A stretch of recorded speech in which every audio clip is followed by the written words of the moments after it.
Bien, bonjour à tous et toutes à cette nouvelle édition des conversations de recherche organisées par l'AFD. Donc, on a vraiment le plaisir de vous accueillir pour ce webinaire. Je rappelle que les conversations de recherche de l'AFD, c'est tout un cycle de webinaires de recherche et qui donne la voix à des chercheurs pour présenter leurs travaux, venir les discuter, les mettre en débat, donc avec des discutants, mais également avec vous qui nous écoutez aujourd'hui. Vous pouvez trouver toutes les dernières éditions des conversations de recherche sur le site de l'AFD. Et cette édition-là, évidemment, est enregistrée et sera également disponible en replay sur le site de l'AFD. Donc, je suis Stéphanie Léronas, je travaille au département de la recherche de l'AFD sur les problématiques des communs. Et donc, j'aurai le plaisir d'animer ce webinaire avec mon collègue Serge Rabier qui se présentera un peu plus loin dans le webinaire. On a eu la chance en fait de piloter l'étude qui va vous être présentée aujourd'hui. Alors, avant de rentrer un tout petit peu plus sur le contenu, je rappelle juste pour ceux qui ne sont pas familiers avec le fonctionnement de cette plateforme que on aura beaucoup plaisir à vous lire dans le chat. Donc, n'hésitez pas à mettre vos commentaires dans le chat. Vous voyez également qu'il y a un petit onglet questions. Donc, on vous demandera peut-être enfin pas peut-être, même sûrement, de déposer vos nombreuses questions sur cet onglet-là, ce qui nous permettra à nous d'animer au mieux ce webinaire. Alors, évidemment, on essayera de prendre en compte un maximum de vos questions. Si on n'arrive pas à tout prendre en compte, n'hésitez pas, vous pouvez toujours nous contacter après le webinaire. On va vous mettre dans le chat nos adresses mail à Serge et à moi-même, au cas où vous souhaiteriez donc poursuivre les discussions. Donc, ce webinaire est intitulé « Croiser les perspectives genre et commun, approche analytique et politique ». Donc, vous voyez que dans ce webinaire, on va aborder deux problématiques qui sont au cœur des questionnements du département de la recherche de l'AFD. Les communs d'une part, puisque l'AFD est très engagée sur la réflexion sur les communs et comment la reconnaissance de ces communs, leur accompagnement permet d'interroger les politiques de développement et les politiques publiques dans les pays dans lesquels l'AFD travaille. Je vous signale d'ailleurs la parution d'un ouvrage sur les communs en Afrique dans la coédition AFD Banque mondiale. Donc, on vous mettra également le lien vers cet ouvrage si ça vous intéresse. Il n'est pas question directement de genre, mais cet ouvrage permet de saisir un certain nombre de communs en Afrique. Et la deuxième problématique sur laquelle porte ce webinaire, ce sont les questions de lien social, d'inégalité et notamment et en particulier des inégalités de genre, qui est également un axe de travail très important et qui est plus particulièrement porté par Serge au département de la recherche. Là, ce qui nous a intéressé dans le cadre de cette étude, c'est les points d'intersection. C'était d'essayer de casser les silos et de croiser ces deux champs, donc le champ des communs et le champ du genre. Et intuitivement, on se disait que le fait de croiser ces deux champs, d'un point de vue académique, allait faire émerger des questions importantes de recherche. Dans la démarche qu'on a imaginée, alors évidemment, on a peu de gens finalement qui travaillent à la fois sur ces deux champs. Donc, on a choisi de travailler avec des chercheurs qui étaient plutôt dans le champ du genre et dans le champ féministe, avec une approche très plurielle et de toutes les dimensions du champ féministe, et de les tirer, Hélène, nos intervenants vous expliqueront ça, et de les tirer vers le champ des communs plutôt que l'inverse. Donc, c'est un pari qu'on a fait et qui donne lieu aux travaux qui vont vous être présentés. Il y a deux publications qui sont sorties de ces travaux. Là encore, voilà, Serge, je vous mets les liens dans le chat. Une première publication donc, sur une analyse bibliométrique qui va dévoiler tout le cadre d'analyse et une publication qui repart de cette analyse bibliométrique et qui investit un peu plus deux thématiques, à savoir l'eau et les communs urbains. Donc, ce qu'on souhaite quand même souligner avant de démarrer, c'est que tous ces travaux ont un caractère très inaugural. C'est un démarrage plus qu'un aboutissement. Il y a eu un très gros travail de la part des chercheurs pour aller trouver la littérature existante qui croisait le champ du genre et le champ des communs. Et très certainement, il y a une partie de la littérature qui a été oubliée. Donc, pour tous ceux qui liront les publications, n'hésitez pas à nous faire part s'il y a des choses qui ont été oubliées. Encore une fois, tout notre objectif là était de faire émerger des thématiques, des axes d'analyse, des nouvelles questions de recherche. Voilà, donc j'ai déjà beaucoup parlé. Je vais laisser la parole à Serge pour se présenter d'abord et présenter le déroulé exact du webinaire. Et encore merci à tous pour votre présence. Serge. Merci Stéphanie. Bonjour à tous et à toutes. Je répète que nous sommes vraiment ravis de vous avoir en ligne, aujourd'hui. Je m'appelle Serge Rabier, je suis sociodémographe, chargé de recherche sur les questions démographiques et de genre au sein du département analyse économique et politique publique de l'AFD. Donc, comme il a été déjà dit, nous avons le plaisir d'accueillir pour cette conversation de recherche 2 intervenantes et 2 discutantes. Nous aurons donc le plaisir d'accueillir en premier Hélène Périvier, économiste à l'Observatoire français des conjonctures économiques et directrice du programme Présage à Sciences Po Paris. Nous entendrons ensuite Maxime Forest, enseignant-chercheur à Sciences Po Paris. Je rappelle qu'Hélène et Maxime ont déjà travaillé avec l'AFD, pour l'AFD, sur le croisement genre et climat, qui a aussi donné lieu à la production d'une série de publications, un papier de recherche et aussi un format plus court, et que vous pourrez trouver sur le chat qui va être posté bientôt. Donc, je tiens aussi en dernier lieu à souligner encore le lien avec ce que Stéphanie a déjà dit, c'est-à-dire la qualité de l'investissement de nos 2 collègues et leur enthousiasme à défricher, et le nôtre aussi, à voir défricher une thématique, les communs, qui ne leur était pas a priori familière. En deuxième partie, après avoir entendu nos 2 chercheurs, nous présentons donc 2 discutantes. Nous présentons 2 discutantes qui travaillent plus spécifiquement dans le champ des communs. Mais avant de les présenter, je rappellerai, elles le feront peut-être elles-mêmes, nous tenons à remercier la COP des communs, dont les 2 discutantes sont membres. La COP des communs a été créée en 2016 en tant qu'association de personnes physiques pour croiser les univers des communs et de l'économie sociale et solidaire. Sa démarche s'appuie sur des apports conjoints, en fait, de la recherche d'une part et des initiatives mises en œuvre et sur l'animation d'une communauté apprenante et décloisonnée sur le sujet des communs. Là aussi, un lien va vous être partagé. Donc maintenant, venons-en à nos 2 discutantes. Donc tout d'abord, Geneviève Fontaine interviendra en premier. Geneviève est chercheur, un pilier du tiers-lieu Tetris, membre de la COP des communs, et là aussi vous aurez un lien vers le site de Tetris. Puis nous aurons Justine Loiseau, doctorante en sciences de gestion à l'Université Paris-Dauphine et qui est elle aussi membre de la COP des communs.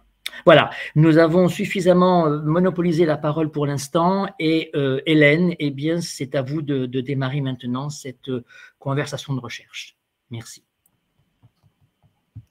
Merci beaucoup Serge. Je voudrais commencer d'abord par remercier Serge et Stéphanie de nous avoir sollicité, Maxime et moi, pour travailler sur ce sujet genre et commun. Alors, ça a été dit, hein, moi je travaille beaucoup sur les questions de genre, d'inégalité femmes-hommes, mais je ne suis pas du tout spécialiste des communs, donc j'ai découvert ce champ. Je vais essayer de vous montrer comment j'ai appréhendé ce croisement entre genre et commun, qui, comme Stéphanie l'a rappelé, est vraiment exploratoire et vraiment un début de compréhension de cette double littérature. Et puis, avant de commencer, je voudrais remercier Geneviève et Justine d'avoir accepté de discuter ce travail et de montrer leur perspective et leur très bonne connaissance des communs, et de voir un peu comment on parle de cette double littérature, mais du côté des communs. Donc, je serais très intéressée de les entendre. Alors, rapidement, donc je vais faire une présentation d'un quart d'heure, 20 minutes, donc j'irai peut-être un peu vite, mais on aura le temps de revenir sur les discussions. J'ai changé le titre parce que j'ai un peu remanié depuis le rapport, le travail qu'on avait fourni pour l'AFD. J'appelais ça « genrer les communs » ou « commoner le genre » parce qu'on voit que dans cette littérature, c'est parfois des spécialistes des communs qui vont s'approprier le concept de genre et parfois c'est plutôt des spécialistes du genre qui vont mobiliser l'espace des communs pour changer un peu la focale. Je passe là-dessus. Juste l'approche, très rapidement, ce qui ressort, donc quand le défi nous a été lancé de fournir une analyse de cette double littérature genre et commun, la chose qui frappe, c'est d'abord la très grande hétérogénéité de ce double champ. Il y a plusieurs façons de croiser genre et commun. Je vais revenir dessus parce que c'est vraiment le point d'ancrage de cette recherche. Du coup, ça rend cette double littérature un peu, j'allais dire, difficile d'accès au premier abord parce qu'elle est extrêmement hétérogène. Alors, ça tient d'abord au fait que les deux champs, les gens d'un côté, les communs de l'autre, sont déjà des littératures assez hétérogènes, que ce soit en termes de disciplines mobilisées, d'applications effectives, de questionnements qui peuvent être très généraux ou très appliqué et du coup ça rend le croisement entre les deux rend encore plus difficile la compréhension de ce qui ressort en matière de production de connaissances dans ce double champ. Donc il y a plusieurs façons, mais on va revenir dessus, de croiser genre et commun. Il y a une grosse littérature qui va essayer d'interroger le fonctionnement même des communs à l'aune du genre. Donc par exemple, est-ce que la règle de négociation du commun que l'on observe est égalitaire? Est-ce qu'elle produit des inégalités d'accès à la ressource? Donc, il y a à la fois la décision sur la règle et puis ce que la règle produit elle-même. Il y a aussi la possibilité de voir les communs comme un espace possible de construction d'égalité femmes-hommes. Est-ce qu'ils sont une réponse possible à la domination masculine et au fait qu'il y ait des inégalités, notamment socio-économiques importantes entre femmes et hommes? Donc, on voit qu'il y a plusieurs entrées et il y a aussi l'idée de comprendre le mode de gestion et les rapports de force qui existent au sein des communs. Alors, juste pour vous dire, et je vais en dire vraiment 2 mots parce que je ne veux pas passer beaucoup de temps dessus, ce qu'on a fait, c'est essayer de faire une base de données regroupant les papiers de recherche, essentiellement ce sont des papiers de recherche croisant ces deux perspectives. C'est bien évidemment pas exhaustif, mais on a essayé de le faire de façon la plus exhaustive possible. Donc, cette base de données, elle sera évidemment en libre accès. Je l'ai mis sur mon compte GitHub, mais voilà, c'est vraiment une base de données qui, évidemment, sur ce sujet-là, ne peut que être mise en commun. Elle comprend pour l'instant 204 documents. Alors en plus, elle a très vocation à être élargie, étendue et actualisée. Une majorité d'articles académiques. Dans cette base, il y a 355 auteurs ou autrices, dont une majorité de femmes. Et vous voyez que ce n'est pas si important, parce que sur la littérature sur le genre, c'est une majorité de femmes qui écrivent. Et il y a 112 revues représentées, 12 disciplines différentes, 11 types de communs. Alors évidemment, c'est plutôt sur la ressource là qu'on s'est concentré, et 61 pays différents qui sont représentés. Voilà, en gros, je ne passe pas trop de temps sur cette base de données, mais c'est là-dessus que les graphiques vous seront présentés. Alors, pour appréhender ce double champ, moi, ce qui m'a semblé, en tout cas, ce qui m'a semblé assez didactique et pour essayer de mieux comprendre les différentes approches, c'est de proposer cette grille analytique que je vous soumets ici. C'est une double entrée côté genre et une double entrée côté commun. Alors, côté genre, il y a 2 grandes types d'approches, même si encore une fois, c'est tout à fait critiquable et la frontière entre les deux est très poreuse, mais c'est vraiment à des fins de classification de cette littérature que je propose cette grille. Une première grille qui serait plutôt une grille que j'ai appelée approche genre, dans laquelle on va essayer de regarder, femmes et hommes, comment femmes et hommes se situent. Ça peut être sur le marché du travail, ça peut être dans la mobilisation d'une politique publique. Et puis une deuxième grille qui est une approche féministe qui serait plus normative, dans le sens où c'est comment peut-on atteindre l'égalité. Donc la question posée est plutôt celle-là, donc quelles sont les politiques publiques qui permettent par exemple d'atteindre l'égalité. Pour l'approche commun, c'est pareil, j'essaie de distinguer deux types d'approches qui me semblent assez différentes. Une première approche que j'ai appelée l'approche analytique des communs, qui est plus une approche de description et d'analyse du fonctionnement de communs. Alors c'est plus souvent des cas d'études précis sur le terrain. Et une deuxième approche que j'ai qualifiée plutôt de principe politique. Alors on le voit, il y a quand même dans la littérature sur les communs plusieurs façons de mobiliser ce concept. Il y a celui d'Elinor Ostrom évidemment, mais il y a aussi d'autres approches qui visent plus à en faire une forme de principe politique et de possibilité de dépassement d'une organisation capitaliste ou dite néolibérale. Et donc, pour moi, c'est deux littératures qui se distinguent assez facilement, peut-être plus facilement que l'approche genre versus féministe. Et en fait, quand on croise ces deux entrées de chaque côté, on aurait d'un côté, alors encore une fois, tout ça reste un peu artificiel, mais ça permet un peu de classer les différents types de connaissances produites dans ce double champ. On aurait d'un côté les communs au prisme du genre, quand on croise l'approche analytique avec l'approche plutôt genre. Et l'idée ici, c'est plutôt de mettre en évidence les mécanismes inégalitaires qu'il peut y avoir dans le fonctionnement des communs. Voilà. Ensuite, quand on croise l'approche analytique des communs avec l'approche féministe, on va plutôt avoir l'idée d'intégrer le principe d'égalité dans l'analyse des communs. Voilà, on va essayer de voir un peu montrer comment les communs peuvent être un espace d'égalité ou produire davantage, ou réduire les inégalités femmes-hommes. Et puis de l'autre côté, donc je prends l'approche des communs comme un principe politique. Quand on le croise avec l'approche genre, ce serait plutôt des papiers qui tendraient à montrer comment on peut étendre la notion de commun à des espaces sociaux, comme par exemple des espaces de production. Je pense notamment à la production domestique. Vous allez voir, c'est quand même un thème qui est assez intéressant et qui ressort beaucoup dans cette double littérature. Et puis, quand on croise l'approche politique avec l'approche féministe, on a les communs porteurs d'égalité, d'émancipation et qui sont vraiment qui sont en tout cas présentés comme une possibilité de dépassement non seulement du capitalisme, mais aussi du patriarcat. Donc, on aurait une espèce de matrice d'analyse de cette littérature. C'est un peu là-dessus que je me suis reposée. Après, j'ai essayé d'appliquer cette grille de lecture à la littérature telle qu'on l'avait recensée dans la base de données. Je vais aller assez vite parce que je ne veux pas passer trop de temps, juste pour vous montrer un peu ce que donne l'analyse bibliométrique de cette base de données. On voit, vous avez d'un côté, vous voyez qu'il y a quand même une dynamique de publication dans le double champ genre et commun, mais vous voyez que l'échelle n'est pas du tout la même. Quand vous regardez la courbe bleue, c'est les communs en général. Ça, c'est une base de données qui avait été faite et publiée dans l'International Journal of the Commons et qui m'a été fournie. Et donc, on voit quand même que ce double champ reste anecdotique dans la littérature globale sur les communs.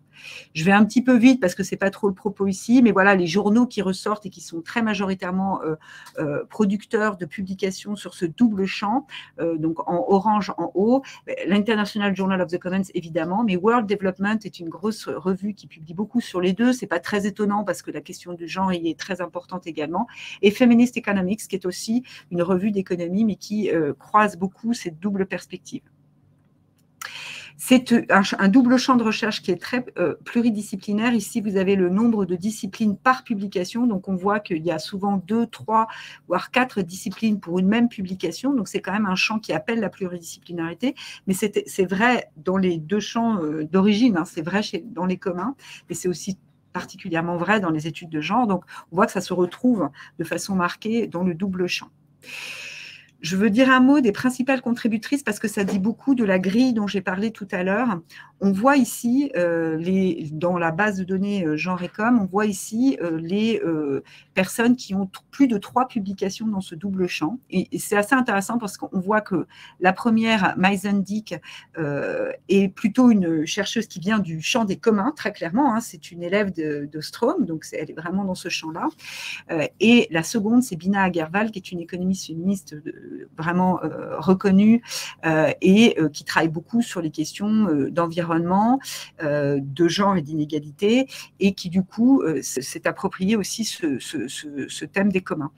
Et puis il y a aussi, et ça c'est assez emblématique de la grille de lecture proposée, Silvia Federici, qui est une sociologue très connue, une sociologue féministe très connue, qui a beaucoup publié sur les questions notamment de travail domestique, et qui relativement récemment, hein, c'est pas initialement dans son travail, c'était pas cette approche, mais vraiment va aller mobiliser les communs comme un espace de dépassement du patriarcat et du capitalisme. Donc là, on est vraiment, Silvia Federici, elle est vraiment emblématique de du croisement, de l'approche.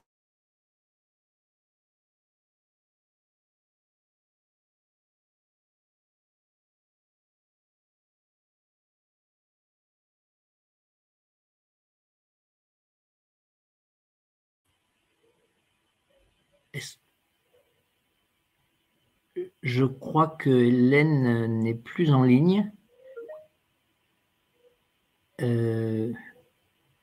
Est-ce que Stéphanie, Maxime, vous êtes en ligne toujours ou pas?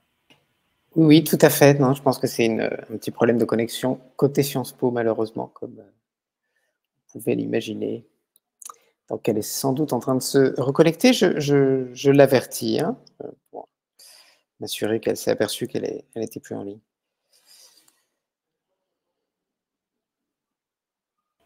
Il se peut qu'elle ait été coupée sans s'en rendre compte.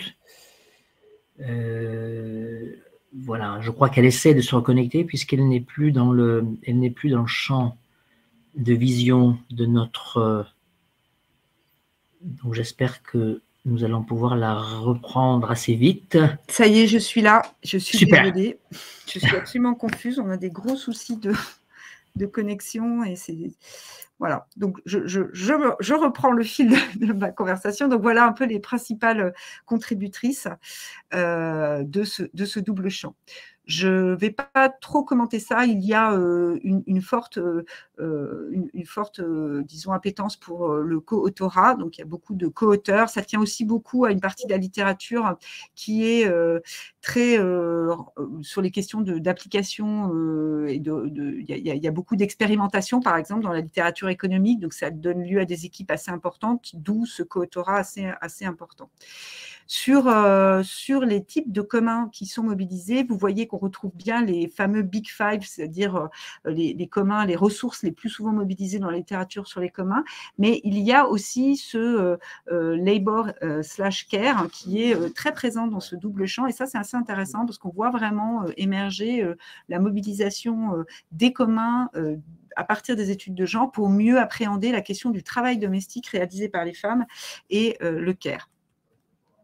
Juste une petite carte pour vous montrer qu'une grosse partie de cette littérature est, quand il y a un ancrage géographique, hein, ce n'est pas toujours le cas dans tous les papiers, mais il y a un ancrage très fort en Asie, en particulier en Inde, ce qui tient à certainement deux choses. D'abord, vous avez une des contributrices importantes, c'est Bina Agarwal, elle est d'origine indienne, donc elle a beaucoup travaillé sur l'Inde, mais c'est aussi parce que, peut-être aussi parce qu'il y a plus d'études de cas à faire en Inde du côté des communs, mais bon, ça c'est mes collègues spécialistes des communs pourront peut-être le confirmer ou l'infirmer, mais sinon on voit que globalement cette littérature elle est quand même assez répandue dans l'ensemble du globe. Alors maintenant, sur cette analyse de la littérature, quand on veut croiser, qu'est-ce que nous dit ce croisement entre cette double littérature?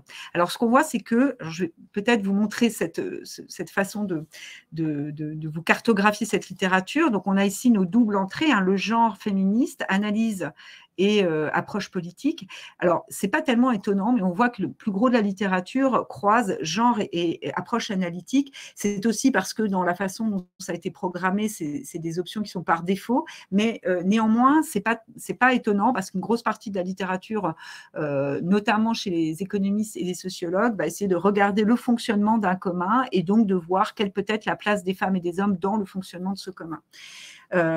On voit que l'approche féministe, elle est surtout représentée en fait avec la grille politique. C'est pas non plus très étonnant puisqu'il y a un engagement assez fort des deux côtés, encore une fois, de dépassement du patriarcat et du capitalisme. Donc cette littérature est plus abondante. Donc ici, je vous ai juste mis en termes de nombre de papiers, mais en gros, c'est ça ce qui ressort de cette double littérature. Ce qu'on a fait ensuite, c'est qu'on a essayé de croiser par le sexe des auteurs pour voir si les hommes et les femmes se positionnaient différemment par rapport à cette grille d'analyse. Et là, on voit que ce qui est assez intéressant, c'est que l'approche féministe est évidemment bien plus importante du côté des autrices que du côté des auteurs. Il y a quelques hommes qui mobilisent cette approche féministe. Bon, ça n'a rien d'étonnant, mais c'est toujours bien de le montrer. Par contre, c'est aussi intéressant de voir que sur le genre, qui est souvent appréhendé comme quelque chose d'un peu moins subversif, bien que nous sommes bien d'accord, le concept de genre est intimement lié à la perspective féministe, puisqu'il intègre en lui-même l'idée de hiérarchie, de domination. Mais c'est intéressant parce que je pense que dans la littérature, en tout cas en sciences sociales, on mobilise plus facilement le concept de genre que l'approche féministe. C'est certainement considéré comme peut-être plus neutre, ce qui, encore une fois, est peut-être une mauvaise compréhension du concept de genre. Voilà un peu pour ça.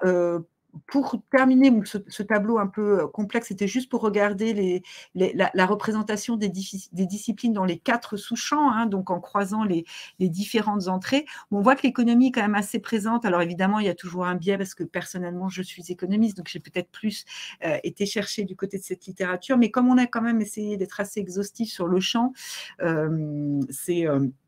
c'est quand même une discipline qui est très présente. On voit aussi qu'il y a un point important des environmental studies, et là, on voit bien ces préoccupations à la croisée des inégalités femmes-hommes, des discriminations et de la soutenabilité de la transition écologique et des questions environnementales.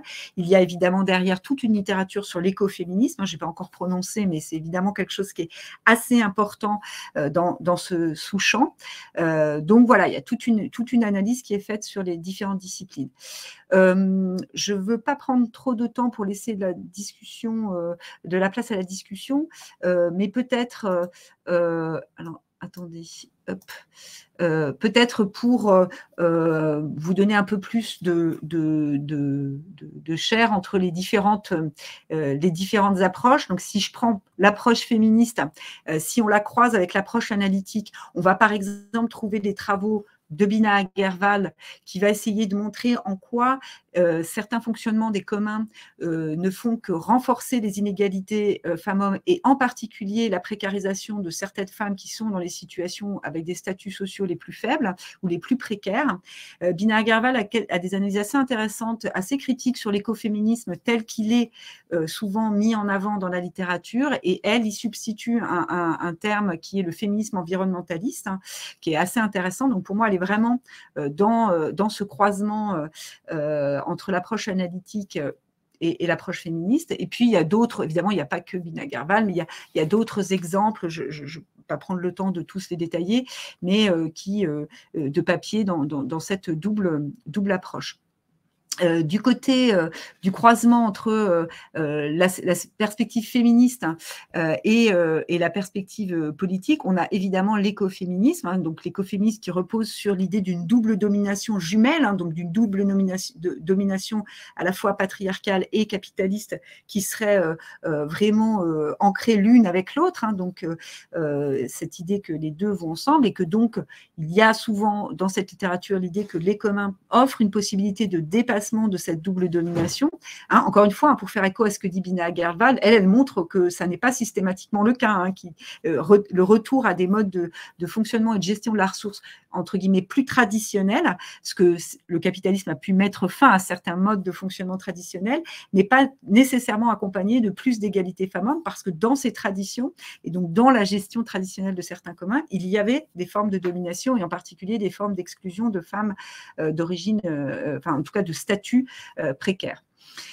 Voilà un peu ce que je voulais vous dire assez rapidement pour ne pas prendre trop de temps et que Maxime puisse parler et que nous ayons du temps pour la discussion. Juste en guise de conclusion, vous dire que c'est ce double ancrage entre genre, perspective de genre et perspective des communs, évidemment extrêmement riche et pluriel, que cette grille de lecture un peu didactique que je propose pour pouvoir un peu distinguer les différents positionnements des connaissances qui sont produites dans ce double champ, elle s'appuie à la fois sur une approche extrêmement normative et une approche plus positiviste qui va plutôt essayer de comprendre comment fonctionnent les communs et comment ils peuvent ou pas renforcer les inégalités femmes-hommes.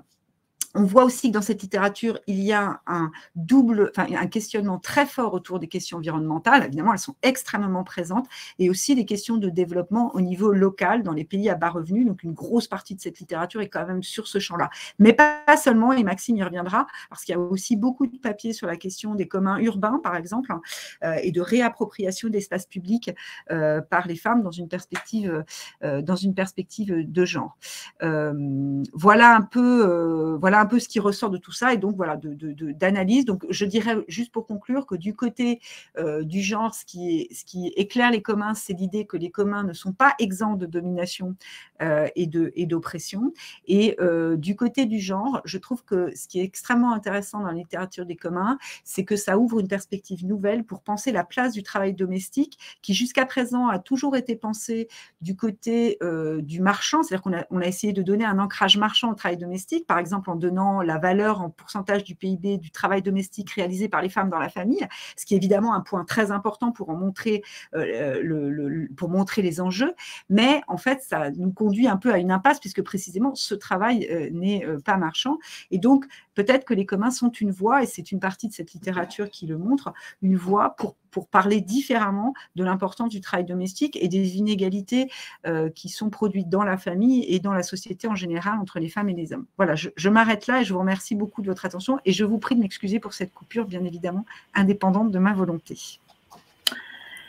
Merci Hélène. Peut-être avant de passer la parole à Maxime tout de suite, et ceci en contradiction flagrante avec ce que j'ai annoncé au tout début, je vais peut-être prendre une question du fil, parce qu'elle me semble importante pour la suite de la compréhension, et donc je me retourne à nouveau vers Hélène pour lui demander le challenge suivant, c'est-à-dire de prendre une minute pour, effectivement, je cite, expliquer le ou la différence entre une approche féministe et une approche par le genre.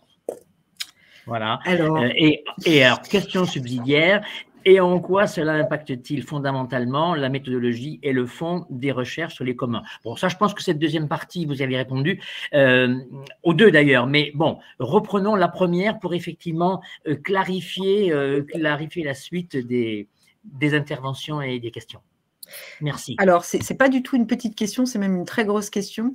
Moi, j'ai écrit un livre qui s'appelle « L'économie féministe » où je me suis posé cette question. Pour moi, il n'y a pas fondamentalement de différence, puisque, comme je le disais, le genre est un concept qui contient, ce n'est pas seulement regarder le positionnement des femmes et des hommes, mais ça contient l'idée d'inégalité, de domination, voire de discrimination. Donc, et dans la perspective féministe, il y a l'idée d'abord de commencer par dénoncer et donc par montrer, mais peut-être une différence, je vais juste avoir une réponse en deux niveaux. Une différence, c'est disons l'approche extrêmement normative côté féministe, c'est-à-dire qu'il y a l'idée de produire l'égalité, donc d'évaluer des politiques qui permettent de réduire les inégalités et les discriminations. Donc ça, c'est un premier élément de réponse. Et un deuxième niveau de réponse qui est très différent, qui est dans la sphère académique, quel concept permet disons, de travailler sur ce sujet sans être ségrégué dans un espace qui serait celui de la pensée féministe? C'est vrai que aujourd'hui, il me semble beaucoup plus facile de dire qu'on est économiste du genre que de dire qu'on est économiste féministe. Et par ailleurs, si vous regardez l'International Association for Feminist Economics, vous n'avez quasiment que des femmes qui affichent cet ancrage féministe. Les plus célèbres, je pense à Julie Nelson, Nancy Faubory, il y a énormément, Bina Agarwal, énormément, et une grande pluralité dans ces profils-là. Mais par contre, c'est beaucoup plus facile de dire qu'on fait de l'économie du genre. Ça, c'est certain. Et d'ailleurs, c'est devenu aujourd'hui quelque chose d'affiché, de même valorisé. Voilà mon niveau de réponse. Merci de cette précision. Maxime, sans circonlocution, c'est à toi. Merci Serge, merci à Hélène aussi pour avoir dit l'essentiel en fait, puisque l'essentiel provient évidemment de l'analyse bibliométrique qui a été conduite. Moi, ma mission, elle est plus circonscrite à la fois en termes de périmètre scientifique et de temps aussi pour mon intervention. J'ai vu dans le chat qu'il y avait des personnes qui avaient trouvé l'intervention d'Hélène passionnante mais un peu courte. La mienne est plus courte encore, puisqu'on m'a alloué une dizaine de minutes pour celle-ci. Mais ça correspond aussi au principe de ma contribution. Dans le cadre de cette étude, on a souhaité compléter avec l'AFD l'analyse bibliométrique que vient de présenter en détail Hélène Périvier par 1, 2, 3 focus, au final on en a réalisé 2, sur des typologies spécifiques de commun. Et on a retenu pour ce double focus, réuni en un seul et même papier de recherche, les communs de l'eau, un type particulier de communs environnementaux et fonciers, appartenant à cette plus grande catégorie un peu historique de l'analyse des communs, et les communs urbains qui, au contraire, font figure de littérature déjà un peu consolidée, mais quand même plus émergente à l'échelle de l'histoire, de l'analyse des pratiques, des pratiques qui font les communs, en réalité.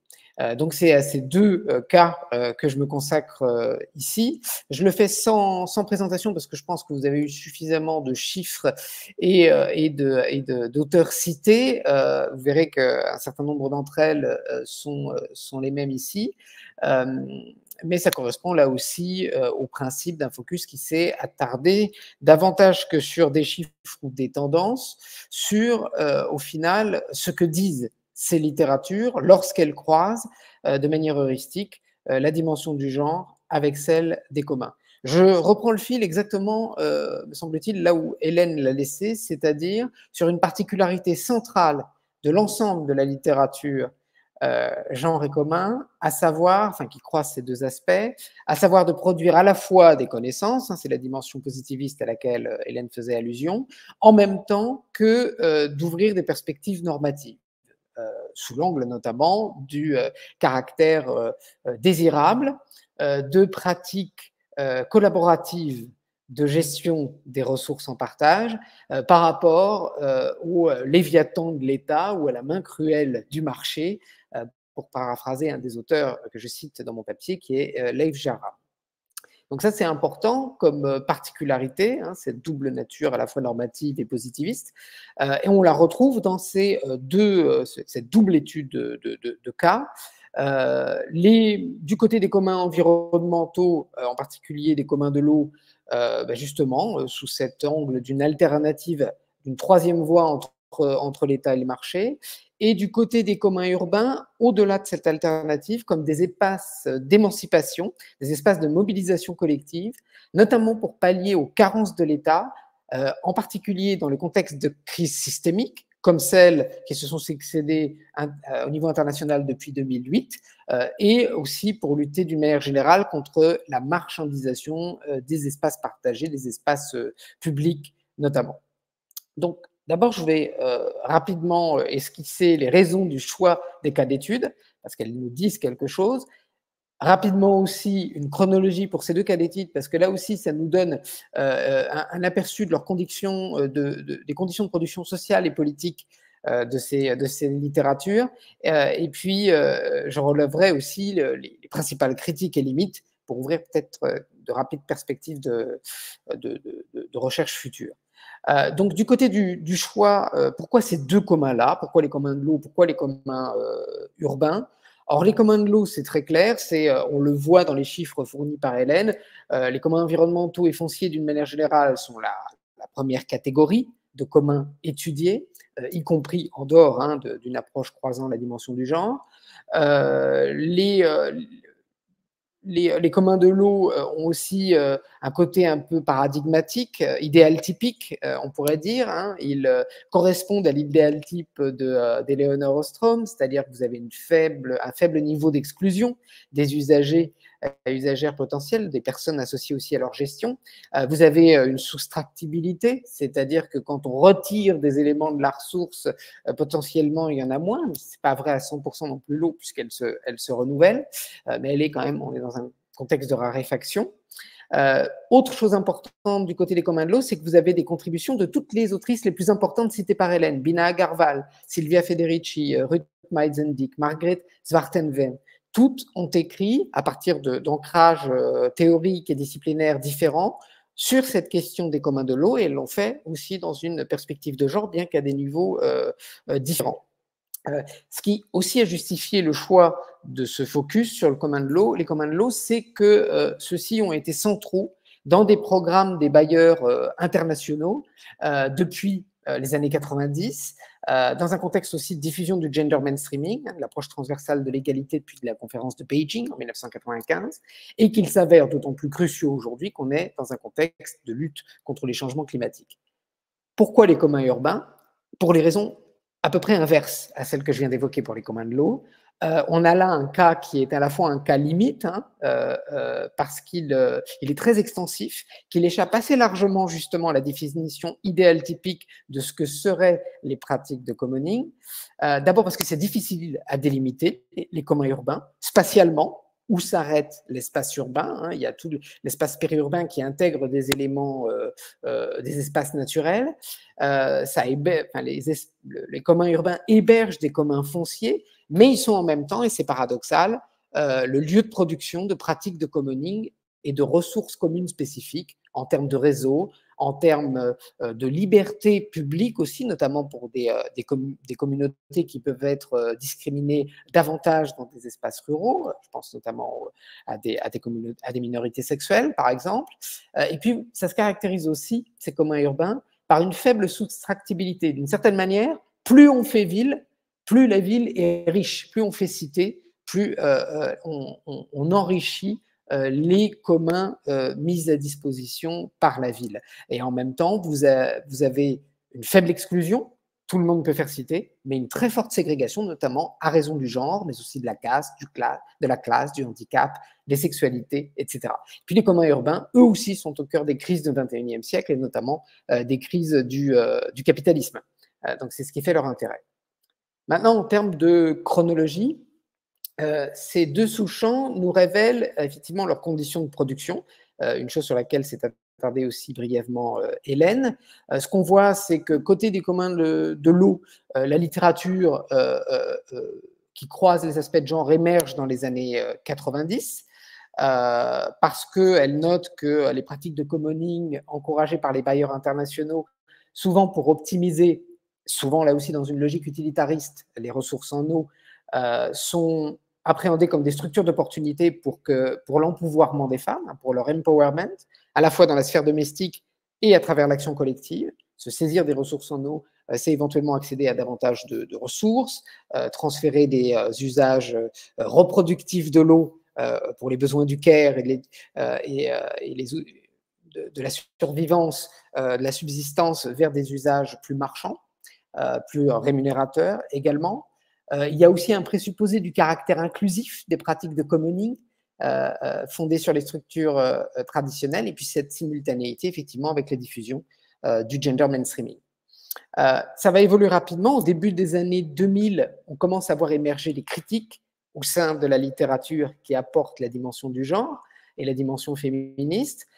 Ces critiques, c'est d'abord de dire que les modes de gestion traditionnels reproduisent les rapports de pouvoir et d'exclusion fondés sur le genre et d'autres catégories intersectionnelles, comme la caste, par exemple, pour les cas d'études nombreux sur l'Inde. On voit aussi qu'il y a un faible focus sur la gestion et la gouvernance de l'eau, c'est essentiellement les usages différenciés à raison du genre qui font l'objet de la plupart des analyses, et ça suscite un certain nombre de critiques. Et puis à partir de 2008, lorsque s'accélèrent les crises systémiques du capitalisme, mais aussi les effets du changement climatique, la littérature sur le genre et les communs de l'eau devient de plus en plus pugnace, c'est-à-dire qu'elle commence à dénoncer des logiques de cooptation néolibérale de l'approche des communs de l'eau, c'est-à-dire qu'elle pointe les limites du gender mainstreaming dans ce domaine, en soulevant en particulier le focus exclusif sur les incitations monétaires, c'est-à-dire le fait de faire évoluer les usages reproductifs de l'eau vers des usages plus productifs, plus rémunérateurs, qui sont susceptibles d'exclure les femmes, et sur cette approche utilitariste. Et puis aussi, on est dans un contexte de relance, par exemple, des grands projets hydroélectriques qui avaient été mis en sommeil tout au long des années 90-2000, début des années 2010, au nom de la lutte contre le changement climatique. Et on sait que ces projets hydroélectriques, c'est démontré dans la littérature, ont des impacts très différenciés sur le genre. La chronologie de l'étude des communs urbains, elle est très liée à l'émergence de cette littérature dans le contexte des crises systémiques à partir de 2008, crise financière, crise de la dette, etc.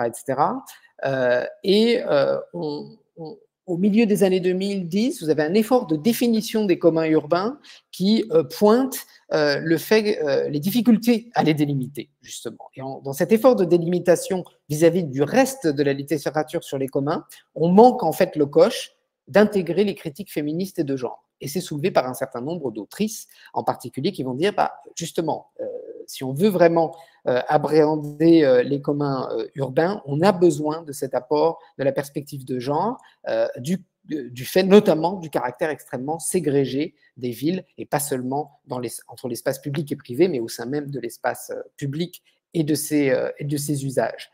Vous avez des approches féministes marxistes, notamment celle de Silvia Federici, qui va faire une incursion sur ce terrain-là, qui exalte aussi le potentiel émancipatoire des communs urbains. Souvenez-vous, on est à l'époque, la grande époque fin des années 2000, début des années 2010, des expériences de jardins partagés, des expériences d'agriculture urbaine, notamment dans le nord global, d'habitat participatif, qui toutes intègrent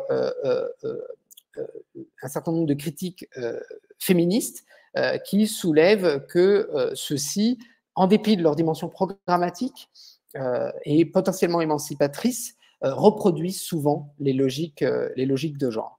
Donc on voit ces critiques émerger, l'approche utilitariste, la nostalgie des modes de gestion prémodernes des communs qui reproduisent des logiques de hiérarchie de genre, une forme de naïveté aussi vis-à-vis des logiques néolibérales, où on se demande qui a été le cheval de Troie de qui. Est-ce que les féministes ont été le cheval de Troie des logiques néolibérales, ou est-ce que le gender mainstreaming a été le cheval de Troie du féminisme à l'intérieur de ces logiques? On voit aussi des limites méthodologiques, une grosse dépendance au sentier par rapport à l'émergence des projets de développement centrés sur l'accès à l'eau, des études de cas qui sont très limitées, très concentrées géographiquement, avec de faibles cohortes, une faible montée en généralité possible. Et ce qui est plus étonnant encore, du côté des communs de l'eau en tout cas, c'est la faible prise en compte du contexte du changement climatique. Et les communs urbains, à ces mêmes critiques, en ajoutent deux autres, et je terminerai peut-être là-dessus, on pourra discuter des perspectives ensemble. D'abord, ce sont les fausses promesses d'une troisième voie entre le Léviathan de l'État et la main cruelle de marché, comme je disais aujourd'hui, fausses promesses qui ont été dénoncées par un certain nombre d'auteurs, c'est-à-dire que les communs ne sont pas les espaces émancipateurs qu'ils prétendent souvent être, ou en tout cas comme ils sont perçus. On a souvent aussi des approches de ces communs, tant de l'eau que des communs urbains, qui sont ahistoriques, qui les décontextualisent, qui ne tiennent pas en compte notamment l'héritage colonial. Et puis des limites méthodologiques, outre le fait qu'on se limite à des études de cas, c'est par exemple la non prise en compte des dynamiques intersectionnelles. Donc tout ça nous renseigne, au-delà de ce qu'a pu avancer Hélène sur à la fois les apports qualitatifs et les limites de ces sous-ensembles de la littérature, Ça pointe aussi, à mon sens, et je m'arrêterai peut-être ici, sur vers un certain nombre de pistes de recherche, voire de pistes d'action pour une agence, par exemple, pour un acteur comme l'AFD. La dimension intersectionnelle, elle est assez présente quand même dans la littérature sur les communs de l'eau, c'est-à-dire qu'on croise, du fait de la concentration des cas d'études qu'on a vu aussi sur la cartographie d'Hélène, notamment sous le sous-continent indien ou l'Asie du Sud-Est, dans une moindre mesure en Amérique latine, elle permet de faire interagir le genre avec l'indigénité, avec la caste, avec la classe sociale, avec le statut migratoire éventuellement. On a aussi un apport du point de vue de la critique de l'héritage, enfin de la nécessaire prise en compte de l'héritage colonial. Si on pense aux communs urbains, les villes du Sud global sont déterminées par tout un ensemble de ségrégations, mais une bonne part de ces ségrégations sont illisibles et difficiles à saisir sans se référer à l'interaction de hiérarchies anciennes avec des hiérarchies liées à la modernité coloniale, c'est-à-dire à un passé plus récent. On a aussi d'autres incitations, c'est le décloisonnement. Je pense par exemple à la littérature sur le droit à la ville. Moi, je l'ai intégrée dans mon étude, elle ne figure pas dans la bibliographie, l'analyse bibliométrique conduite par Hélène Périvier, mais on est là sur des choses qui parlent des communs sans le dire. Hein, et c'est important d'intégrer notamment cette littérature.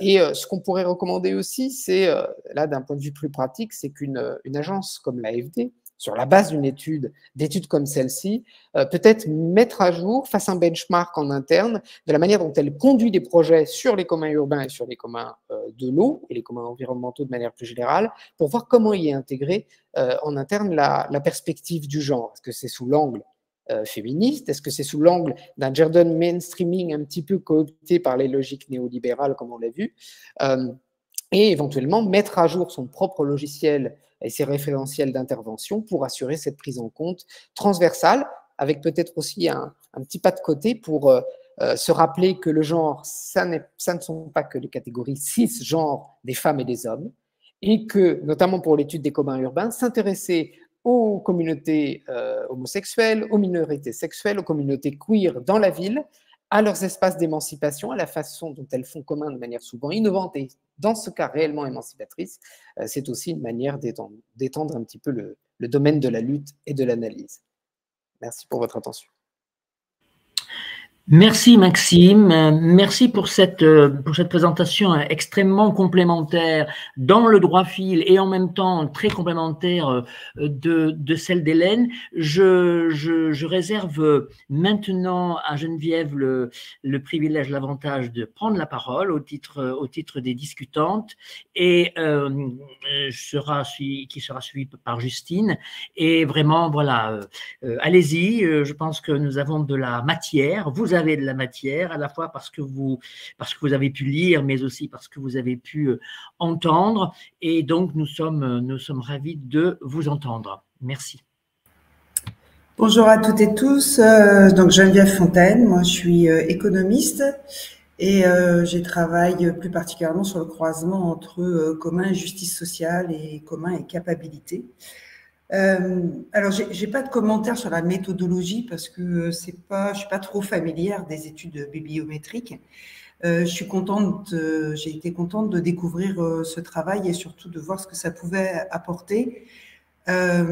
J'ai beaucoup apprécié aussi le travail, la mise en évidence des parallèles et des ponts entre les dynamiques de recherche sur les communs et sur les études de genre et féministes, et en particulier sur les dynamiques d'invisibilisation de ces différentes études à certaines périodes de l'histoire. Sur le fait que vous soulignez qu'il y a dans ces deux études, dans ces deux axes d'études, deux axes de recherche, à la fois un axe analytique, que vous avez appelé plutôt positiviste là dans les interventions, et un axe normatif qui finalement résonne avec ce que moi je travaille, qui est plutôt une approche d'économie politique, de renouer avec l'économie politique, donc de ne pas avoir peur de faire un croisement entre éthique et économie, et questionnement éthique et questionnement économique. Alors, Moi, bon, je parle plus du côté de la COP des communs. Donc, du coup, moi, je suis à la fois une chercheuse sur les communs, mais en même temps une praticienne qui essaye de créer et de participer à des dynamiques de communs en France, métropolitaine, du côté sur la Côte d'Azur, à Grasse. Mais donc voilà, j'ai cette double casquette. Et moi, la grille d'analyse me paraît très intéressante. Mais peut-être des pistes du côté des communs pour prolonger ça. Du côté à la fois du côté analytique des communs et du côté normatif des communs, tout en croisant avec les perspectives de genre et les perspectives féministes. Du côté analytique, j'aurais quelques peut-être précisions, ou en tout cas clés de lecture que moi j'ai pour aller un peu plus loin. Et puis, surtout, s'intéresser au fait que l'étude des communs à partir d'Ostrom, c'est plutôt l'étude d'une dynamique institutionnelle, et donc moins d'un état des lieux à un moment donné que de dynamique institutionnelle, et peut-être ça ouvre aussi des perspectives. Du côté politique ou du côté normatif, il y a bien sûr l'apport du principe politique des communs qui a été apporté qui a été posé par Dardot et Laval, mais il se pose plus la question de l'inaliénable par rapport à un processus de marchandisation et de privatisation. Et du coup, bon, il parle des communs sans S, avec un majuscule.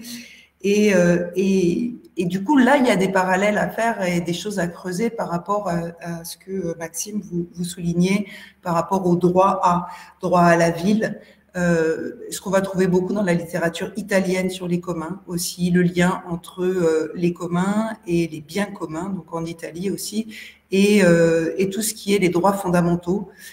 Donc, on va avoir des passerelles là-dessus. Mais il y a aussi toute la littérature des communs qui ne se concentre pas que sur l'inaliénable, mais qui est plutôt sur la construction intentionnelle de communs, cherchant à mettre en œuvre certains principes éthiques liés à la justice sociale, qui peuvent être des principes de justice environnementale, d'approche féministe ou de genre et féministe, puisque là, il y a le côté normatif.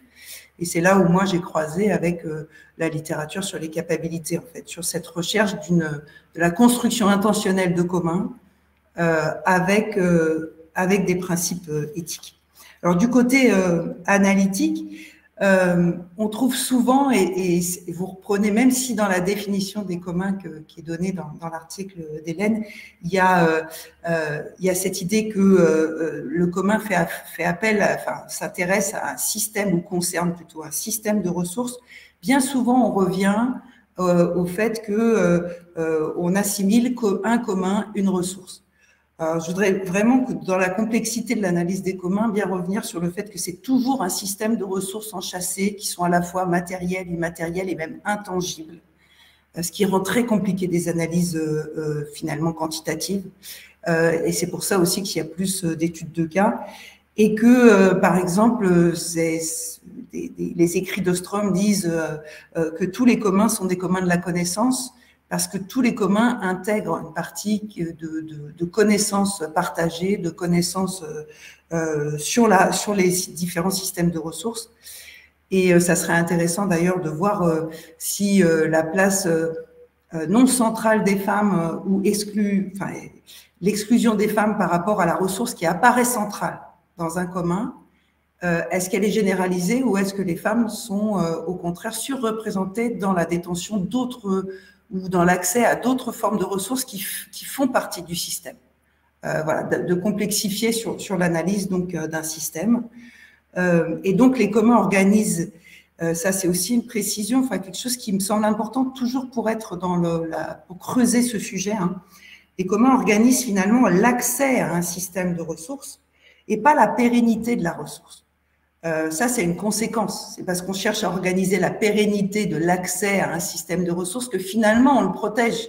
Mais cette organisation se base toujours à la fois sur une analyse de l'évolution de la ressource, de l'évolution de la communauté concernée, qui peut être bien sûr très exclusive ou plutôt inclusive, on trouve tous les cas, et de la structuration des rapports sociaux existants. Donc les communs qui peuvent bien sûr déterminer, comme vous le soulignez Maxime, différents types d'usages, par exemple dans le cas de l'eau. Donc les communs n'ont jamais été théorisés ou vus de par Ostrom comme étant source a priori d'équité.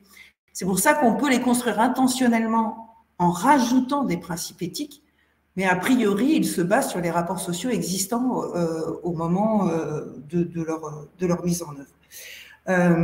Voilà, donc, voir aussi donc, que tout évolue, la communauté concernée évolue, en même temps que le système de ressources évolue, en même temps que les rapports sociaux et les liens qui relient la communauté et le système de ressources évoluent. Et c'est ce qui amène finalement Ostrom à dire que étudier les communs, analyser les communs, c'est étudier une dynamique d'arrangement institutionnel. Et là, ça peut être intéressant, je pense qu'il y a des choses vraiment à creuser par rapport à avoir une approche dynamique. Par exemple, vous prenez des cas, certains des cas que vous prenez sont vraiment des communs, je dirais, coutumiers ou traditionnels, inscrits dans cette dynamique-là. Et avec, quelque part, la pérennité du commun, c'est une pérennité de la tradition et des rapports, et donc, éventuellement, des rapports de domination. Et puis, il y a aussi des communs, donc certains exemples que vous prenez dans les communs urbains, qui sont des communs plus offensifs, dont l'objectif, c'est de créer de nouveaux droits ou de défendre de nouveaux droits. Et d'autres sont plutôt des communs défensifs, face à une privatisation ou à une enclosure. Et donc, il y a toute une dynamique, et peut-être que la place, je n'en sais rien du tout, parce qu'il y a très peu d'études, effectivement, comme vous le soulignez, mais peut-être que la place des femmes n'est pas la même en fonction de la dynamique et du moment de l'histoire du commun dans lequel on est. Et peut-être que ça serait intéressant de voir ça par rapport à un phasage ou à une évolution en général. Je vais essayer de finir très bientôt. Juste pour vous dire aussi que dans bien des endroits, quand moi je regarde les communs avec cette perspective de la justice sociale, des croisements avec l'éthique, finalement, quand on creuse au-delà de cette première approche qui est le commun organise la gestion d'une ressource ou le commun organise même l'accès à une ressource, en fait, le commun organise un certain droit d'exister sur un territoire donné. Pas un droit d'existence, c'est-à-dire pas seulement quelque chose qui est l'accès à des biens premiers ou à des choses, mais vraiment un droit d'exister. Et donc, il a un lien. Il exprime un lien avec des formes de citoyenneté, avec des formes d'appartenance ou de citoyenneté. Et effectivement, du coup, il y a un enjeu très fort à croiser commun et perspective féministe parce que il y a tout ce questionnement sur le droit d'exister des femmes en tant que femmes, y compris dans les différentes formes que ça peut prendre. La communauté et le système de ressources sont tellement indissociables quand on regarde les communs. C'est-à-dire que le système de ressources, en fait, ne prend de la valeur et n'existe aux yeux de la communauté que parce que la communauté le regarde. Et la communauté n'existe que parce qu'elle s'intéresse, se sent concernée par le système de ressources, quel qu'il soit, que ce soit un commun de la connaissance, un commun urbain, etc. Et donc, c'est tellement inextricable, la communauté et la ressource, qu'on pourrait même considérer que la première ressource d'un commun, c'est sa communauté. Et ça pose la question du care, du prendre soin, qui est effectivement un angle mort total des analyses sur les communs pour moi aussi, enfin dans tout ce que j'ai pu lire. Et ça ouvre sur une autre perspective qui est que finalement, commun et communauté forment un système dynamique de liens de réciprocité. Et je pense que c'est une des clés pour aller plus loin, pour se poser la question justement du care, non pas sur l'angle économique, mais sur l'angle des liens et des rapports que ça crée, à la fois avec les humains, mais avec les non-humains aussi, sur les territoires. C'est la logique, donc, creuser cette approche par les liens réciprocitaires que finalement les communs créent, génèrent, entretiennent et qui ne sont pas directement observables ou mesurables.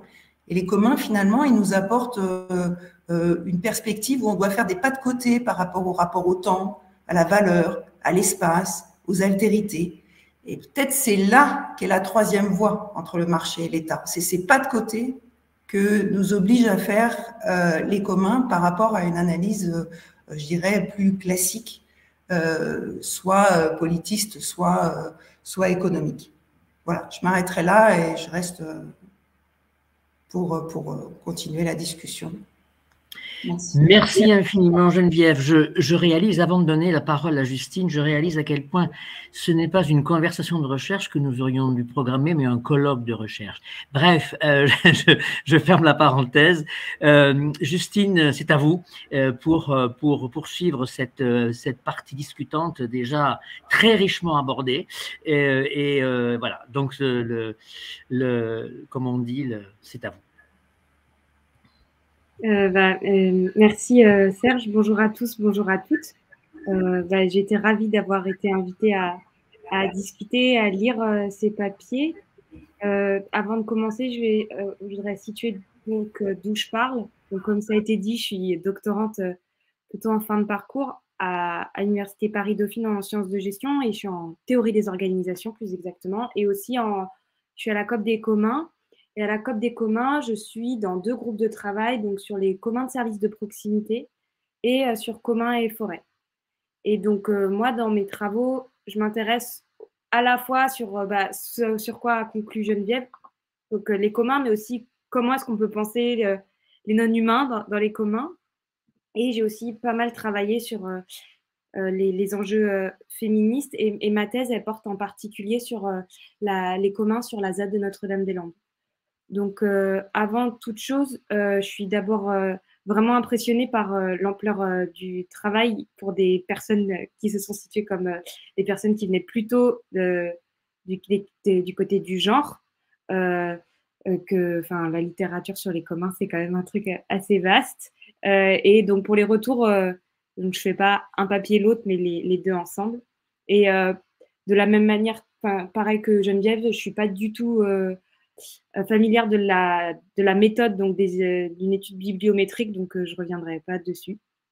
Mais d'abord, avant de commencer, je trouve que c'est intéressant de se poser cette question parce que souvent, la question des communs est toujours… le fait que ce soit Elinor Ostrom qui ait étudié les communs et qu'elle ait eu un prix Nobel, on se dit que en fait, il y a des liens très logiques à faire avec le féminisme et comme en fait, ça a été dit, c'est pas si évident que ça qu'elle pense la question du genre dans ses travaux. Et puis, juste pour… hier, j'en discutais avec Benjamin Coria, du coup, qui connaît bien ses travaux. Il disait que oui, vraiment, c'est quelque chose à creuser parce que pas très étudié.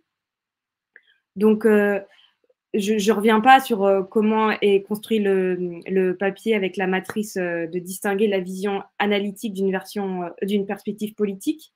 Mais j'ai une question d'abord sur les mots utilisés parce que j'ai l'impression qu'il y a les mots principe, perspective ou projet politique qui sont utilisés de manière assez indistincte.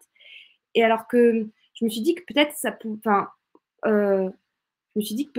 pouvait être distingué ou pourquoi utiliser, parce que pour moi, des perspectives ou des projets politiques, c'est des choses qui doivent advenir, alors que des principes, c'est peut-être des choses qui sont déjà. Donc, est-ce qu'une perspective féministe, c'est la même chose qu'un principe féministe je me demandais s'il y avait des choses sur ce côté-là.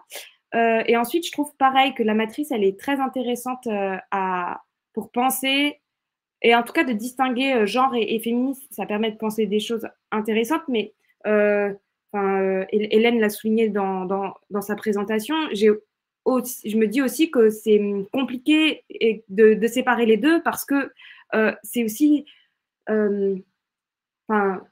de poser le genre comme une dimension qui mérite une attention et comme un objet qui mérite qu'on produise de la connaissance dessus, donc du domaine de l'épistémologie, c'est très politique et c'est une démarche politique que de vouloir produire de la connaissance sur le genre.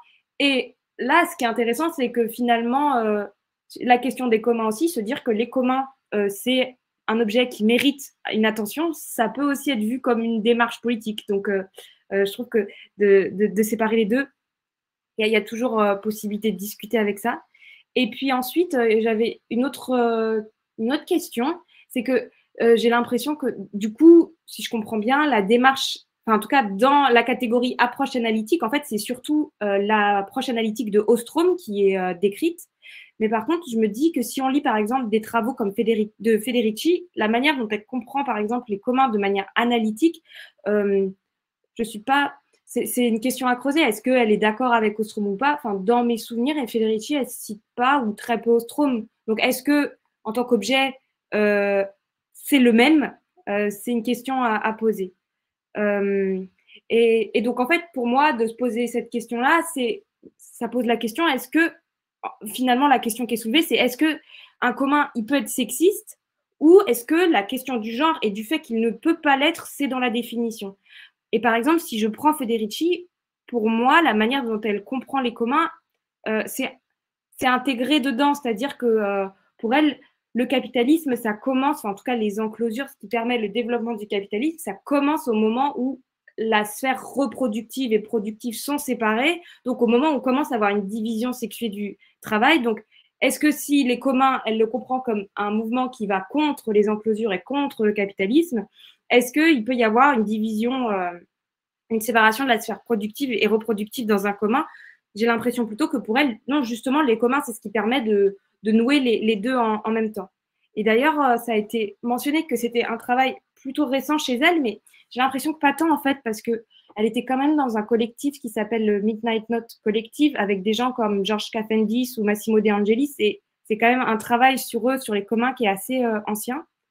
Et sinon, une autre chose aussi, c'est... une autre manière aussi de définir les communs et un concept que je trouve assez intéressant que de Johannes Euler qui avait écrit un papier, c'est lui, là, du coup, pour lui, justement, dans les communs, c'est le fait de nouer ensemble la reproduction et la production et les usages. Du coup, il a inventé ce concept de reproduisage, je ne sais pas comment on peut le traduire.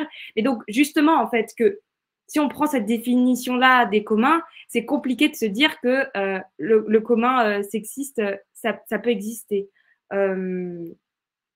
Voilà. Donc, justement, je trouve que c'est intéressant et je suis totalement d'accord avec la conclusion que Maxime a donnée, c'est-à-dire qu'il faut d'abord, enfin, en tout cas dans ce papier, c'était ça, c'était qu'il faut d'abord penser les pratiques et les rapports de pouvoir plutôt que les biens eux-mêmes. Et je trouve que c'est vrai que c'est dans la manière dont le commun est pratiqué qu'on peut peut-être répondre à ces questions. Et puis ensuite, si j'essaye de reboucler avec l'ouverture qu'a fait Geneviève sur la question des non-humains, je pense qu'il y a des choses aussi à questionner dans la théorie, par exemple, même d'Ostrom. Est-ce que le fait de se dire que c'est bien et c'est désirable de vouloir dominer et gérer une ressource, maîtriser et dominer la nature, c'est des valeurs qui sont plutôt du côté masculin. Et est-ce que c'est quelque chose qu'on veut garder? Et ça, c'est des choses que, par exemple, les écoféministes viennent questionner. Et donc, justement, qu'est-ce qu'on fait des rapports de pouvoir et de ce qu'on veut vis-à-vis de la ressource? Est-ce que, par exemple, de reconnaître que des non-humains est une ressource, par exemple, ça a une capacité d'agir, bah ça, c'est pas trop dans en tout cas, les cadres d'analyse d'Ostrom. Et je pense qu'il y a des pistes sûrement à suivre de ce côté-là. Et puis, juste pour conclure, moi, j'avais une question sur... mais là, c'est plus de moi en tant que science... depuis les sciences de gestion. Parce que dans le papier, je n'ai pas très bien compris la différence qu'il y avait entre l'expression mode de gestion de ressources par des communautés ou organisation collective de la préservation d'une ressource par la communauté. Donc là, je me suis demandé, est-ce qu'il y a une différence qui est faite entre gestion et organisation? Et puis ensuite, alors après, j'avais une autre question, mais alors là, je crois qu'il y a peut-être que moi que ça intéresse, c'est pourquoi avoir mis le management et les études de gestion du côté de l'économie et pas en sciences sociales? Parce que moi, pour connaître un peu plus, du coup, la littérature en sciences de gestion sur les communs, c'est plutôt, il y a quand même une bonne partie qui se revendique plus des sciences sociales que d'approche économique. Mais bon, là, je crois que c'est plutôt de l'ordre du détail. Mais en tout cas, j'étais ravie de lire ces papiers. Merci beaucoup, Justine. Alors, c'est moi qui ai la chance de prendre la suite pour essayer d'animer le débat. Il nous reste très peu de temps. Alors, j'insistais dans le chat pour qu'on pose des questions. On n'a pas beaucoup de questions des personnes qui nous écoutent, mais il y en a beaucoup dans le cadre de la table ronde. Peut-être qu'avant d'aborder toutes les remarques de Geneviève et les questions de Justine, je voudrais vous faire part d'une question dans le chat, qui est: est-ce qu'il serait possible de revenir sur la manière dont la perspective des communs permet, du côté du genre, de repenser la question du travail domestique et donc de s'éloigner de l'approche traditionnelle consistant à mettre un prix sur le travail domestique? Voilà, ça c'est déjà une question en soi. C'est vrai que, Hélène, tu avais ouvert cette question dans le cadre de ta présentation. On peut peut-être déjà démarrer par ça et ensuite revenir sur l'ensemble des remarques. Hélène, je te laisse la parole. Merci Stéphanie, et merci beaucoup à Geneviève et Justine pour leur rapport extrêmement riche. Encore une fois, moi j'apprends énormément parce que cet aller-retour entre ces deux champs est pas si facile à appréhender. Je voudrais juste répondre à Justine, pourquoi j'ai mis management dans éco. Alors l'économie est une science sociale quand même, je tiens quand même à le dire, parce que là j'avoue que ça me surprend un peu, et qu'ensuite on fait j'ai dû faire, mais j'ai mis toute l'annexe méthodologique. Il faut faire des choix. Ça me semblait quand même, c'est quand même plus souvent comme ça que c'est classé. Ça pourrait changer et on pourrait faire différemment.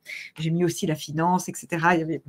Mais bon, pour moi, ça reste quand même des sciences sociales. Alors, je mets ça de côté. Maintenant, peut-être sur cette question du travail domestique, c'est un début d'interrogation pour moi, parce que je n'ai pas complètement la réponse. Je vois bien ce que produit comme façon de penser des autrices comme Federici. On voit bien qu'elle cherche à trouver une autre façon de penser. Elle aussi, elle est quand même partie de cette idée du travail domestique marchand. Elle avait même cette proposition de le rémunérer directement comme une forme de provocation au système du marché, mais qui est aussi très ambigu, parce que ça a été compris dans le cadre d'une économie de marché comme une façon de rémunérer le travail des femmes à bas prix dans la famille. En tout cas, ça peut être compris politiquement, dans l'espace politique comme tel, ce qui n'était pas ce qu'elle voulait proposer, puisque elle voulait précisément mettre en défaut le système tel qu'il existe.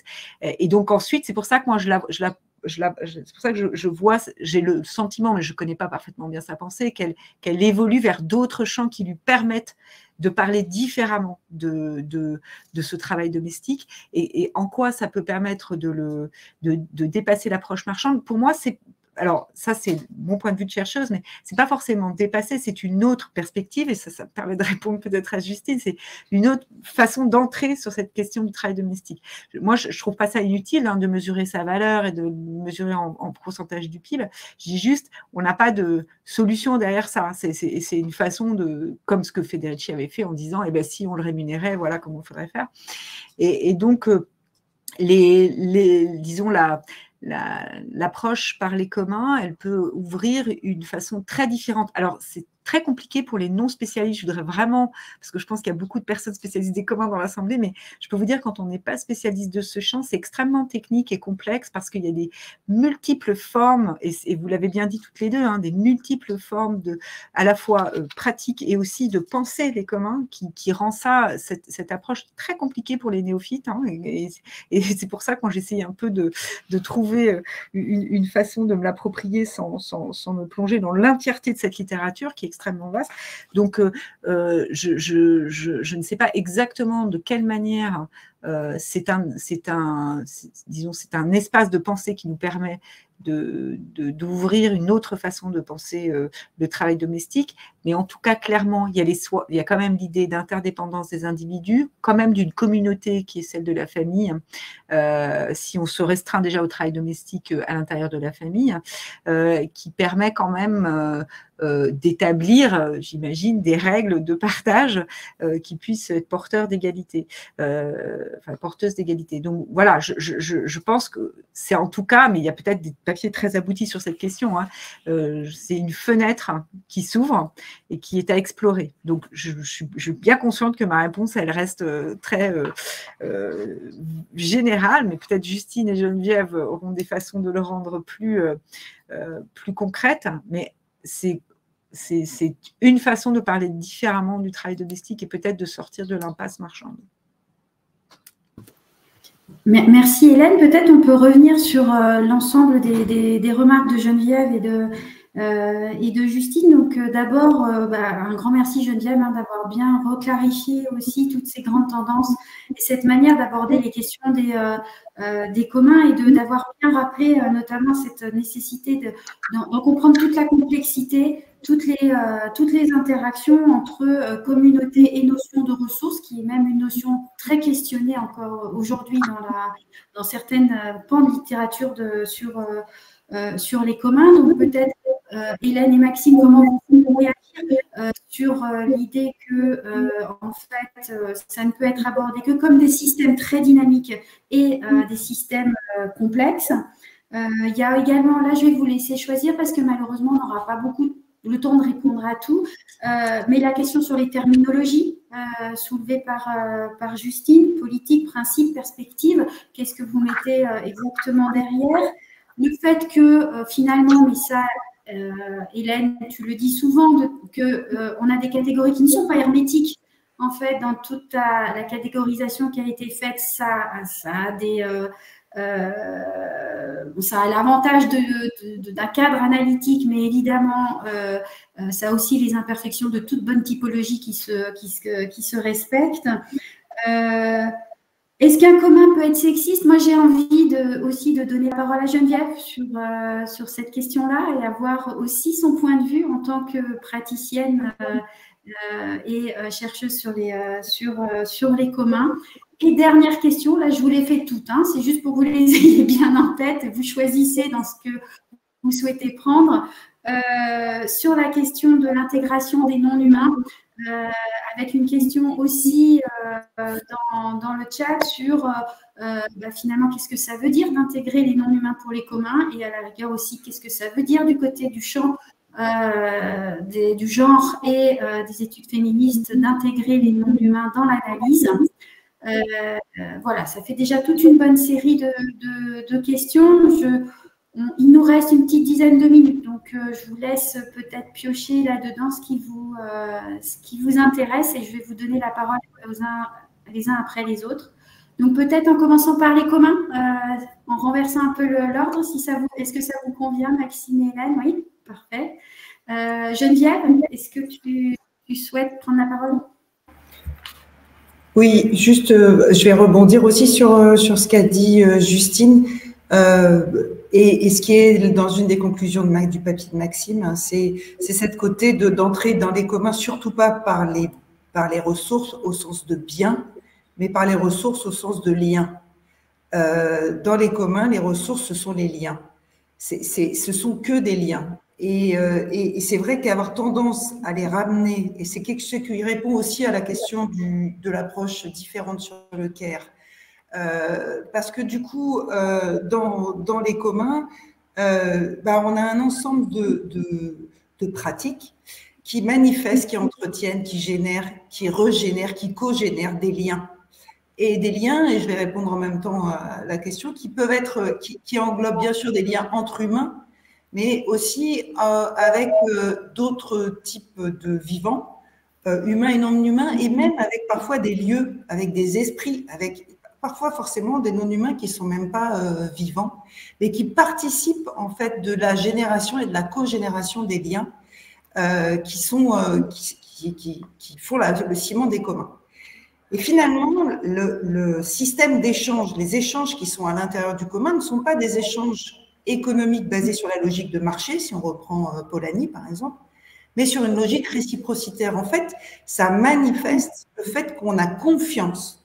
Quand on participe d'un commun, on manifeste que l'on a confiance dans le fait que les autres membres de la communauté, et pas forcément la personne à qui on rend un service directement ou à qui on vient en aide directement, seront là pour nous ou participeront aussi de notre droit d'exister à un moment donné par une autre manière. Et tout ça pour dire que je suis d'accord avec Justine sur le fait que le commun n'est pas forcément sexiste avec la perspective sexiste qu'on peut avoir à partir d'une analyse occidentale des choses. Il faut peut-être recreuser ce que signifie ces liens de réciprocité et des réciprocités en plus qui sont vues à long terme en plus dans les communs. C'est-à-dire qu'il y a aussi, on n'en a pas parlé, et dans les communs, il y a aussi tout un lien entre les générations présentes et les générations futures. parce qu'il y a une perspective et une préférence pour le futur qui est quand même un point commun qu'on retrouve partout. Alors, voilà, j'ouvre sur d'autres champs de questions, mais voilà comment je peux répondre à... Merci beaucoup, Geneviève. Justine, est-ce que tu souhaites réagir? Alors, il y avait pas mal de... En fait, on essaye surtout de répondre à tes questions, mais peut-être sur la question aussi des non-humains dans les communs, puisque c'est un des axes de travail. Quelle question ça peut poser de ton point de vue? C'est une question qu'on avait dans le chat. Voilà. Pour moi, justement, la dimension féministe et du genre, et en particulier des écoféministes, c'est que je crois qu'elle repose aussi les questions de valeurs sociales, et que c'est sur quoi j'ai conclu. Est-ce que le fait qu'on veuille dominer, qu'on veuille maîtriser, qu'on veuille gérer une ressource, est-ce que c'est désirable? Et justement, à l'heure de la crise climatique, peut-être on se rend compte qu'il y a des choses qu'on ne maîtrise pas et qu'on ne va pas pouvoir tout maîtriser. Et que ça, déplacer ce registre-là de valeurs et d'attentes et de ce qu'on doit pouvoir faire, je crois que les approches féministes, justement, elles permettent de déplacer un peu les perspectives, et que de savoir peut-être s'organiser avec des forêts, avec des ressources en eau, ça pose par exemple d'autres questions que de vouloir gérer des ressources, de gérer des forêts. Je pense que ça permet de déplacer aussi la question. Merci. Maxime, peut-être, je te passe la parole pour une série de réponses. Oui, une série de réponses. Forcément, je vais choisir parce qu'il y a trop de choses pour le temps qui nous reste. Alors, je remercie les deux discutantes parce qu'il y a des choses extrêmement intéressantes. Je retiendrai en particulier côté de Geneviève, je retiens davantage les pistes de recherche futures, et notamment sur la distinction entre commun défensif et offensif, qui me paraît prometteuse pour analyser, alors pas tant la place des femmes que les rapports de force autour des dynamiques de genre, donc de manière plus large. Mais je voudrais moi me focaliser sur deux points qui sont importants, je pense, et pour Hélène et pour moi. La première, c'est la distinction approche de genre, approche féministe, sur laquelle est revenue Justine, et qui a déjà suscité un certain nombre d'échanges. Moi, je ne l'ai pas reprise dans les focus sur les communs, les communs de l'eau et les communs urbains. Néanmoins, en fait, je la file de fait tout au long du papier. Pourquoi? Parce que je pense que la distinction, elle est... si on regarde les approches au prisme du gender mainstreaming, donc des approches souvent techniciennes de la question du genre dans les politiques de développement en général, et notamment dans l'approche des communs, on s'aperçoit qu'effectivement, on peut tout à fait avoir une approche qui prenne en compte de manière, je dirais, faciale la dimension du genre, sans s'intéresser de manière approfondie aux rapports de force et de domination qui sous-tendent la situation qu'on observe, et par conséquent, dans une approche moins transformative et beaucoup moins féministe. Et qu'à l'inverse, on a dans la littérature qu'on a étudiée une minorité d'approches qui approche le genre d'abord sous l'angle de ses rapports de pouvoir et de domination, donc de manière dynamique, ce qui va très bien avec l'approche dynamique des communs comme liens, comme pratiques, qui aboutissent à un ensemble d'institutions sociales, et que c'est ça qui est finalement, évidemment le plus intéressant. Et que quand on a une approche où la dimension gender mainstreaming, en fait, comme on l'a vu aussi dans notre étude sur les croisements entre genre et climat menée pour l'AFD, cette approche masque souvent la reproduction d'une approche plus ancienne qui est l'approche femmes et développement, où on s'intéresse moins à la dimension des rapports de pouvoir et aux dynamiques qui sous-tendent les rapports de genre que au positionnement respectif des femmes et des hommes dans un champ déterminé. Ça fait quand même une différence notable. Donc, je pense que ça mérite vraiment d'être défendu. Et puis, l'autre aspect, c'est celui qui a été évoqué il y a encore une minute, c'est est-ce que les communs peuvent être exclusifs, voire sexistes? la littérature qu'on a étudiée tend à nous répondre que oui. C'est-à-dire que et ils le seront d'autant plus qu'on néglige les rapports de pouvoir et de domination qui sous-tendent le positionnement des femmes et des hommes, voire d'autres communautés, au regard du fonctionnement de la gouvernance d'une ressource et de son partage, quel que soit le mode d'organisation. Quand on néglige cette dimension dynamique et relationnelle, on se prive de voir les hiérarchies sociales, les hiérarchies intersectionnelles entre le genre, la caste, la classe sociale, l'âge, etc., la religion, qui peuvent intervenir dans le fonctionnement traditionnel des communs. Et on ne peut pas nier qu'il y a, en tout cas tel qu'on le voit dans la littérature, dans une perspective de genre, on ne peut pas nier qu'il y a quand même une forme de nostalgie des modes d'organisation prémodernes, de l'organisation, de l'utilisation et du partage des ressources qui ont eu tendance à négliger cet aspect-là. Puis un dernier point, c'est une question qui était dans le chat qu'on n'a pas évoquée, qui était très, très limpide. Est-ce que genre, ça peut se comprendre comme femme et homme? J'y reviens. Non. C'est-à-dire que souvent dans la littérature, c'est le cas. C'est-à-dire qu'on limite l'analyse simplement à interroger le positionnement des femmes et des hommes, par exemple, par rapport aux usages et à la gestion et à la gouvernance de l'eau ou à l'usage des espaces publics urbains.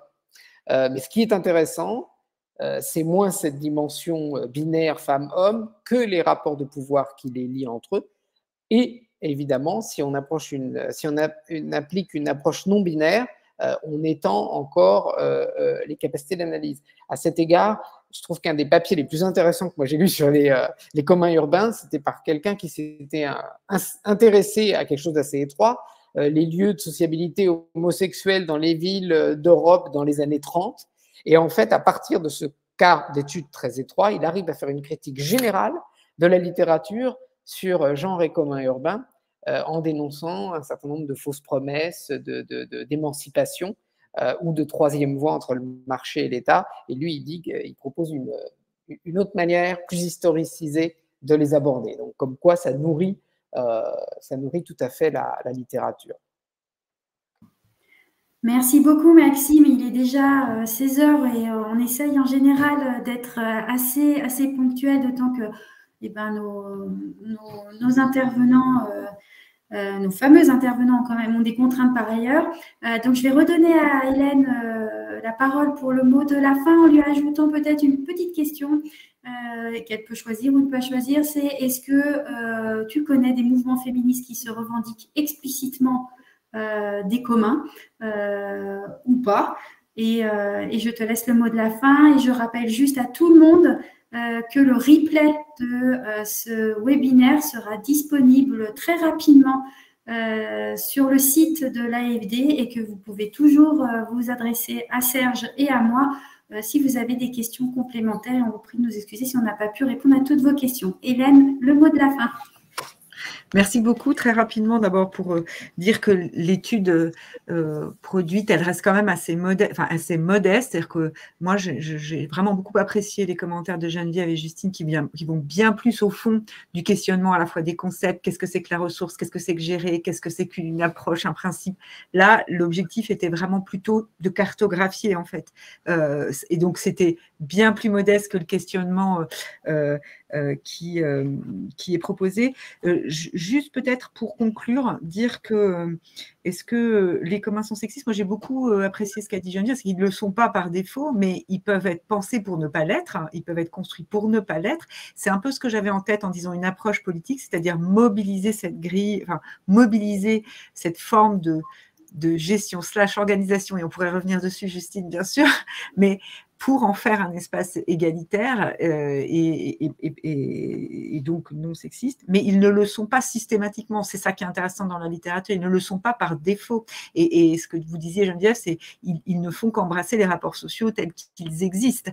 Et donc, il y a quand même tout un pan de la littérature qui va essayer de regarder est-ce que les femmes sont exclues ou pas? Si oui, qu'est-ce que ça produit sur leur statut économique et social? Qu'est-ce que c'est que de participer à la règle? Parce qu'il y a quand même beaucoup de niveaux complexes dans cette organisation. Donc voilà, toutes toute cette littérature-là est évidemment très riche et je pense qu'il y a plusieurs étapes dans la production de connaissances aussi sur ce champ. Mais il y a quand même, à mon sens, des approches un peu, d'une façon un peu orthogonale, des approches juste d'analyse et des approches qui utilisent les communs comme une façon de refaire société différemment et de s'extraire